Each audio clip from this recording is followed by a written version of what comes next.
পালাবো না, প্রয়োজনে ফখরুল সাহেবের বাসায় গিয়ে উঠবো। কি জায়গা দেবেন? না হলে ঠাকুর গায়ের বাড়ি আছে না।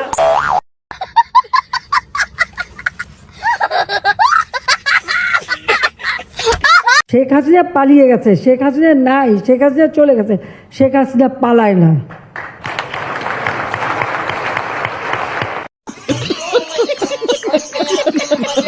রিক্ত আমি নিঃস্ব, আমি দেবার কিছু নাই, আছে শুধু ভালোবাসা, দিয়ে গেলাম তাই। আল্লাহর গজব পড়বে আপনারা যা শুরু করে দিয়েছেন, কিন্তু এরকম আমাদের গায়ের উপরে উঠে পড়বেন না। দূরে থাকেন, দূরে থাকেন। আপনাদের জায়গা যেখানে সেখানে, আপনাদের রাস্তার তো থাকার কথা। আপনার বাড়ির মধ্যে এসে গেছেন কেন?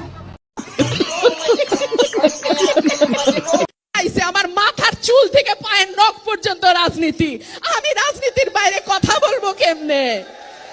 রাজনীতির বাইরে কথা বলতে পারি না বলে তো প্রেমও করতে পারি নাই। রাজনীতি ছাড়া আবার কথা হয় নাকি?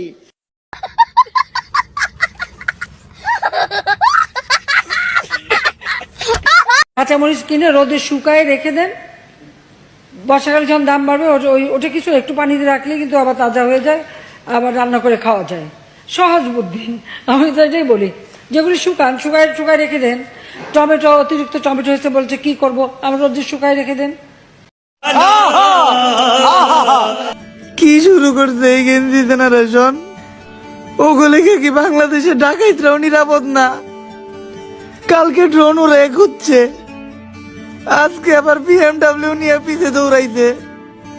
কেউ কেউ রামদা নিয়া, আবার একজন তো জার্মান শেফার্ড নিয়া। ওরা রাত্রের বেলা বিরিয়ানি রান্তাছে, রাস্তায় ক্রিকেট খেলতাছে।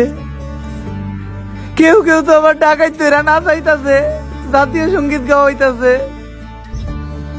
ও ঘরে কে বুঝাইবো আমরা ডাকাইত? কোনো টেনশন না। এই স্বাধীন বাংলাদেশে এখন আমরা ডাকাইতরা নিরাপদ না।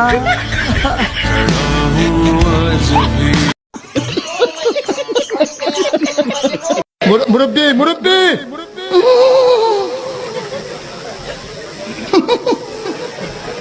বুঝছে না উনি মনে করছে অন্য হুজুর সিফা দিয়ে বইয়া তাহে ও বোয়াতেনি হুইতালা নেই, চিন্তা করে একবারে এমনি হিদেন আমার কাছে হুজুর বিড়ি খাওয়ার দোয়া কোনটা? আমি কই জীবনে কত দোয়া পড়ছি বাবা, বিড়ি খাওয়ার দোয়া তো হয়েছি না। হে কো আল্লাহুম্মা বারিক লানা ফিমা বিড়ি টানা।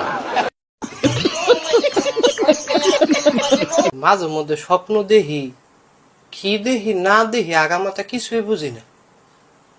দেখলাম বিয়া করছি, আমার একটা ফুত হয়েছে, ফুত হয়ে গেছে গা পুলিশ অফিসার, আমারে দিছে জেলে ঢুকাইয়া। জেলে গিয়া দেখি শাকিব খানে নাচে।